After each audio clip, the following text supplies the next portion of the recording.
What's up guys, Bikers here, and today I'm going to speak to you about PC gaming.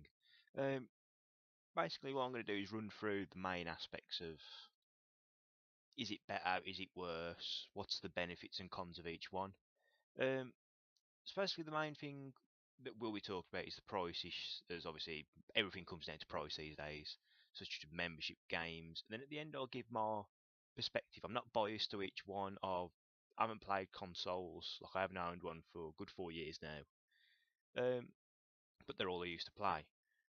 I started from a Mega Drive, went to PlayStation 1, then went to the original Xbox, went to the Xbox 360, and then around when the Xbox One was coming out, I thought, is it worth buying a new console for that much if at the end down the line a PC will run it better, the games. I love how good games will look, but at the same time I'm more into the FPS, like I love 60 FPS. If a game doesn't run 60 FPS and it's multiplayer, I will not play it.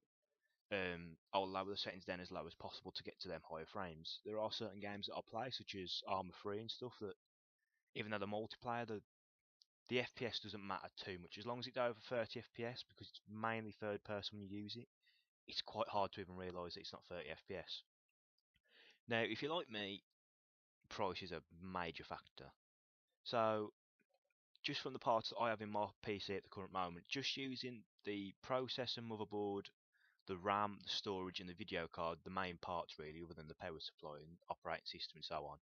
I mean, that's coming up to about £445 at the moment. But when I purchased, say, my motherboard, my CPU, which was upgraded to my last PC, they were more than an offer. So I got my i5 instead of £160, I got it for about £135. So you can get it cheaper. Now, the motherboard was the same price, but it was bundled in, so it did save me a lot more money. The GeForce GTX 950, you may have known from one of my other videos. I did have a 660 superclock, which I still do have, but the GPU was basically beginning to die on me. It was losing performance, it was losing all its horsepower, just as a car will over the years, and it just wasn't performing good enough to play most of my games anymore. So I upgraded to the GeForce GTX 950. As you may look around, a lot of places sell it for around 140 odd pound. Now, around this time of the video for Easter, Curry's PC World is actually doing a sale on the Asus GeForce GTX 950, which is what I've got. It's a Strikes version. Now, this card, as you may have seen in my other videos, doesn't really run over 65 degrees. Even with a little bit of an overclock, it's still fine. It doesn't go over to 70 degrees. And as far as I'm concerned, 60 degrees is good for an idle, like for an AMD sort of card. Because I did have an AMD card before my GTX 660, and that card, even on idle, would run about 60 degrees. So for the GeForce GTX 950 to be running perfectly fine at that temperature is fucking amazing. Now, another thing I want to speak about is games. But first of all, we're going to talk about offers if you want to go for a console. Now, price, at the moment, there are quite a few deals on for an Xbox One, a PlayStation 4. At the moment, I think the PlayStation 4 is running up a little bit higher than an Xbox, but that may be because of the bundles or not, unsure. So, just one of the basic bundles for the moment. Game in the UK, an Xbox One 500GB version comes with FIFA 16 and 2 months Now TV Movie Pass. Now, for £250, that's quite good, just for the fact. I mean, if you like your films, you're getting 2 months of watching whatever you fancy for a while. You get FIFA 16 if that's what you're into. Then we also on gaming Xbox for an Xbox One, we do have what we know as Name Your Game bundle, which it gives you a load of tokens to redeem in Xbox Live Store to download like one of these games. So basically, you get to choose one game. Now, if you ask me, these games are really good because it's Forza Motorsport 6. So if you are a fan of racing, that is going to be your game because Forza is high up in its like ranking for your racing games. Then you've got Rise of the Tomb Raider, brand new game. Don't think it's even been out for very long. And that's another one for you. Gears of War Ultimate Edition. I know you may know the PC port's pretty fucking shit, but on the Xbox One it runs beautifully. Like it's Gears of War used to be my game. Really, really good game. Love it. Come to PC, and I haven't bought the game just for the fact I've watched reviews, and it seems to be hit and miss with which graphics cards run it better. So I haven't bothered. I'm not going to bother until it's fixed. And then the last game you can choose, and this is the rare replay. But if I move on to PlayStation 4, for £270, you can get a PlayStation 4 500GB version with the Division Limited Edition. Now, I'm not 100% sure what the Division Limited Edition includes, but I mean, I'm only just going to guess that you get, well, more stuff really. I mean, I bet it's clothing more than likely. Let me just research this for a little quick minute. So yes, so you get New York firefighter outfits and a pack, and New York police packs and stuff. Which I mean, I know it's really only clothing, but at the end of the day, that's something that you didn't have, and for the price, £270, it works quite well out for you. So if you're looking at a budget, you want to just play games, you don't care like whether the graphics are high, you just want to enjoy the games with your friends, by all means go for a console. At the moment, the Xbox One's cheaper and the PS4 is higher. But that could easily change because I think the Xbox One is currently on offer in the UK. Don't know what it's like in America. Don't really know how to change the US dollars to pounds. Like I haven't really looked into it much. But for that price, I think it's not really, it's not bad. Like if I had the extra money, I would buy one just for the fact I can play with other people that I can't play. But obviously at the moment they are, Xbox One started saying that they would like whatever you, basically where PC players can play with Xbox One or PS4 can play with Xbox. So no matter what console you're playing with, you're not leaving your friends on the other side. So when I moved to PC, I moved with 3 friends. That was it. Like I had hundreds on Xbox and I preferred PC. Nobody else wanted to move over, so I moved with 3 friends over. Now, see, you might be thinking, well, why would you do that? Well, the main reason I did that was because it was a better choice to do. Now, if now we move on to the games, so as you may, some people may know, about the Humble Bundle. Um, Basically, for $1, you can get about 5, 6 games, which you'd be surprised. The games are still normally good. Like I know they've done Square Enix versions at the moment. There's the Sega bundles. So you get Company Heroes Complete Edition, Warhammer, Medieval 2, Total War. I mean, and you upgrade and put a couple more dollars, you get like Warhammer, Dawn of War 2. You get Total War Shotgun 2. I mean, you pay $12, you can get Total War Attila, which is a brand new game, really. Well, it's not brand new, but it's about a year old, something like that. And there's Company Heroes 2 Master Collection, which is worth quite a lot of money on Steam. But then if you look at the games for Xbox, which they ain't cheap, are they really, when you think about it? I mean, you can still pay around £40. Like, I mean, even Battlefront, I think that's around £50 to buy, brand new. Which is absolutely mad, because if you go on G2A.com, if you want to have a look at it yourself, if you do PC game, you've never heard of it, G2A, basically they get the games on a little bit more of an offer, because they've waited till there's, even if it's 10% off and so on, and then they'll buy the games in massive bulks, keep them in store, then you get games cheaper. Like, so the Division is around £40 brand new. You can get it for around £31. And if you're from different countries like Russia, or where basically the prices are a lot cheaper in them countries because of the way their governments work. So basically, you can get the game even cheaper than £31, which to me is absolutely mad. It, you save a lot of more money. I know a lot of you are going to be saying, well, you pay a lot more money for a PC. You have to buy the monitor, the keyboard, the mouse, the headsets, all that. But if you think about it, for the fact you're paying a good £40 a year, sorry, paying around £40 a year for your memberships on Xbox One, Xbox, so basically Xbox Live, and then I think PlayStation Plus. I'm not 100% sure if that's right. You can correct me if I'm wrong. So basically, you get all of this, but I mean, you don't pay any membership for PC at all.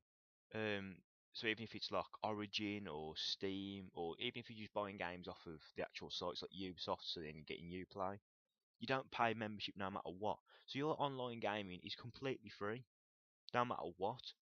So to me, that after a couple of years of your PC, having your PC, I think you do make your money up, especially on the games.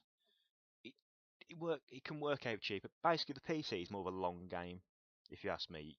You don't save the money straight away. you do spend more money, but at the end of the day, I think at the long game, because you'll have a console for a good 7 years, and then if you think that really, so I think it's around £40 a year, but if not, I'm wrong.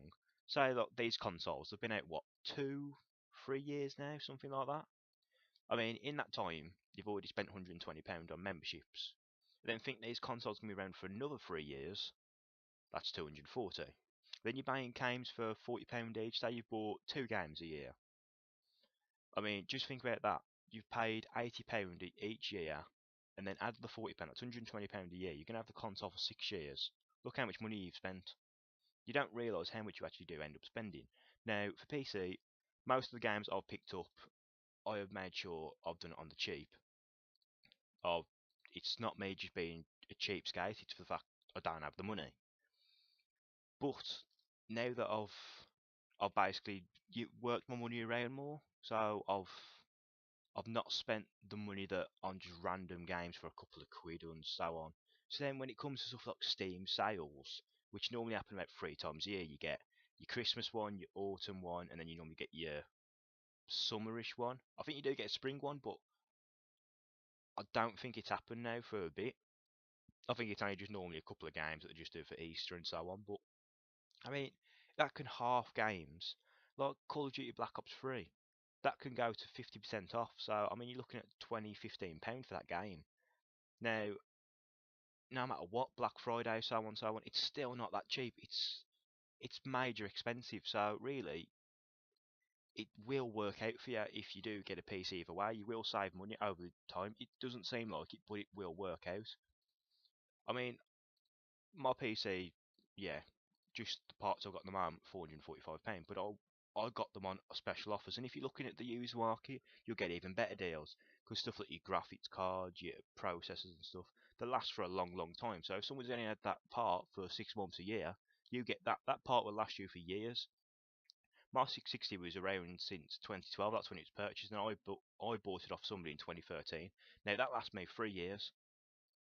3 years that lasts me, and I only paid probably 50, 60 quid at the time for it because I basically got it on a bundle sort of offer with other parts. Now, to me, that works out really well for me. So I barely paid anything, and I've probably made up my money just on the game straight away. I mean, my library's got a good 70 games in it, and all in total, I've probably not spent over £100 really for all the games I've got in my library. And I've got Ark Survival Evolved, I've got a couple of CODs, I've got Company Heroes 2, Left 4 Dead, Rainbow Six Siege, Verdun, the Walking Dead stuff. I mean, I've got a lot of games in there, even Skyrim and Fallout, and it works out so much cheaper for you in the long run if you can get the parts on the cheap. If you wait for times where, even if it's 10% off a graphics card or so on, it works out to save you money. Now, for a conclusion, I'm basically going to say that Xbox Ones, I mean, they have the like plus sides really for the fact that it's cheap at the start. You know that it's going to get you to play games, whether or not it's, well, mainly 900p extended out to make 1080p, stuff like that. But you know for a fact the frames are normally going to be locked down. I think the only game that's been reported that wasn't really locked down was Fallout 4, and that was basically due to unoptimization. So when the game released, it was even dipping down to 22 FPS, which I think for a console, after you're paying 260 odd pound, and the game should not be dipping down to that long because you've paid that much for a console that's guaranteed to play them games. Now, I think fuck ups like that are the ones that will ruin stuff, but other than that, I think the PC is probably worth it a bit more to push on to the side for the fact everyone always says, oh, there ain't no PC exclusive, they're all Xbox One, PS4. They're not. There is so many games if you look in the Steam or anything like free to play games that have come from PC and moved over to other platforms like Xbox and PS4. And I just think just PS4 and Xbox to me aren't worth paying the £270 for downgraded like graphics. Now to you, you might prefer it because you're on a budget, but in my perspective, I prefer the PC a lot more. I'm not going to say blast on saying PC master right and so on. It's everyone's opinion. You don't need to blast on someone. Like, if somebody says to me that I prefer console, I will not say to them, well, fuck consoles, PC's better. I will not say that because at the end of the day, they prefer playing with like their controllers with all the other friends they've got on there. So honestly, it's up to you. But just pick one that you prefer. Don't care what anybody says, and enjoy playing the games. That's what it is at the end of the day. We're all gamers. There's no reason for us to fight against or amongst each other about which one's better. Just get the ones you prefer and play them. If you can afford a PC, by all means go for it.